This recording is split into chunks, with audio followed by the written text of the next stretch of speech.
Okay, so now I'm back with part 2 of my tutorial for the Simply Sensational Shoppes. I have colored in my pet shop. As you can see, everything is all colored just how I want it.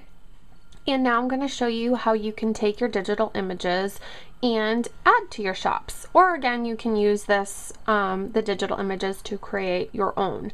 An important thing to note with the coloring in of this PNG file is anything that I want filled in is white or a color.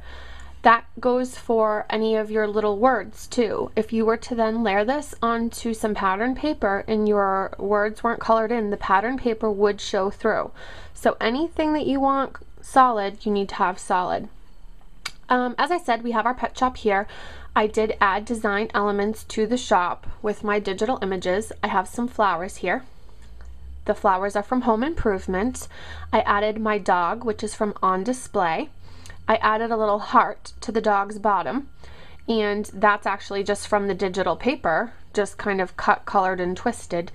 And I added a doghouse, which I had altered the design by layering some of the images from the Sign It set as well to make it look like a doghouse.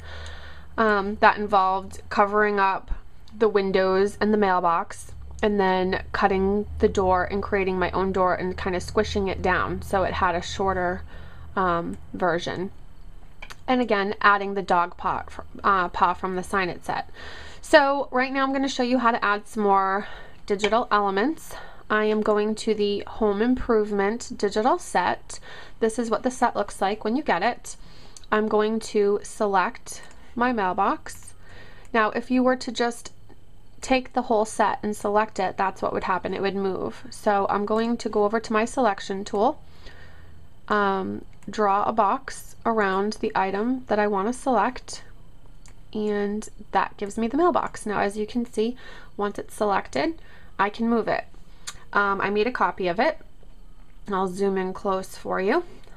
I'm going to take it, cut, minimize my house, and then come to my pet shop and paste it on. Now I have to click it to select it, and as you can see, I can move it and drag it wherever I want. It'll allow me to cover up anything that I might want to cover up, like I could put it right here in front of my window. I think that actually looks pretty cute, but I'm actually going to take it and bring it up over here to my actual front of my house, well, the side of my house, the door. Now I could digitally color this prior to layering it here. I just find it easier to color once I have it on my paper. Now, it's important when you're bringing digital images into your digital paper that once the image is selected, you merge it with your paper so it becomes part of the pattern and you can easily color it in. If you don't do this, it gets messy, things don't color in. You always need to merge your layers. So what I do is I go over to my layers tool, I click merge, and then merge visible. That means you want to be able to see it. Now, I can't move it anymore once I do that. If I didn't want it to be there, I could hit the undo button and go from there. But now this is part of my design. You'll see if I go to move anything, the whole thing comes with it. So I go back over to my ink dropper tool, pick up the color out of my pattern paper, go back over, and so you can see again how we do this. Get my paint bucket, and I'm just going to fill it all in. I'm going to leave that little tab white, and I also need to fill in my little A. Okay, so there's that. Now I'm going to go back to my dropper tool, and I think I'll pick up, do I want tan or brown? Maybe we'll come over here and we'll go with this color brown. Back to my selection, fill it,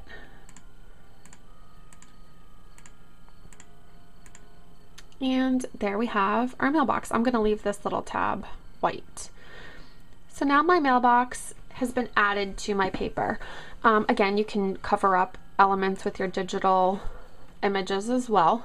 and it's just a really nice additional feature that can really add to these projects. Now I'm going to discuss with you how you take these images and why it's so important to color them in and layer them onto some paper. So this, as you see, is all one. I can move it and do whatever I want.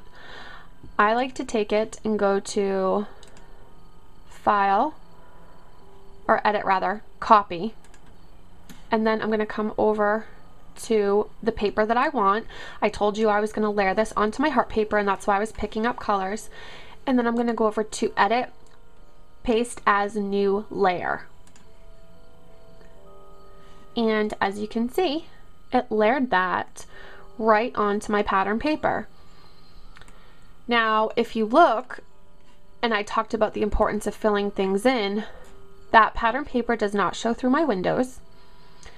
It also, up here, my words, the pattern paper doesn't show to through my words. Whatever I didn't color, it will show through.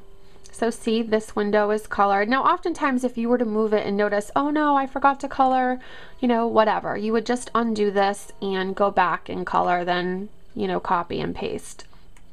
So if I wanted to keep this a permanent fixture, I would go back to the Layers, Merge, Visible, so that this would be all one.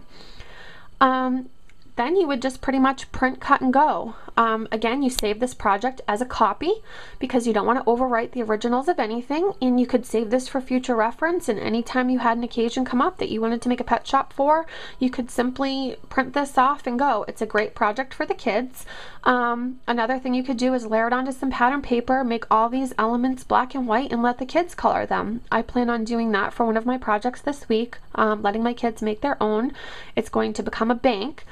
They're going to pick their own shop theme and, you know, color away. So it's a great project for kids. I'm going to minimize this and minimize that one. And I'm going to go over to our construction materials vinyl siding. As you can see, there are, it looks like board beams. This is one of the papers I talked about. This is a great one for,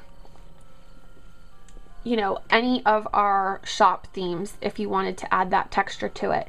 Now I could take my flood fill tool and decide to you know, color it just about any color I want. I'll go over to my color palette, or I could just print this on white as I'm going to do in one of my samples.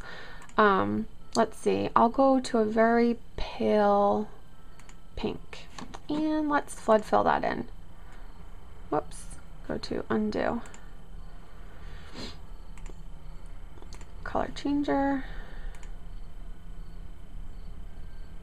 and now it just turned all my lines pink. So anyway, like I said, the PNGs are perfect for layering. Now let's add my house to that. As you can see, now we have the vinyl siding pattern without it going through our windows. Again, I would merge this, save a copy, and print and go. So I hope you can see how fun and easy it is to utilize the digital images with the pattern paper. I hope you enjoyed learning how to take color from pattern paper to coordinate with, you know, making your digital papers whatever color you want, and just the whole process. It really makes utilizing the Shop Around template so much more fun and easy. And I thank you for watching.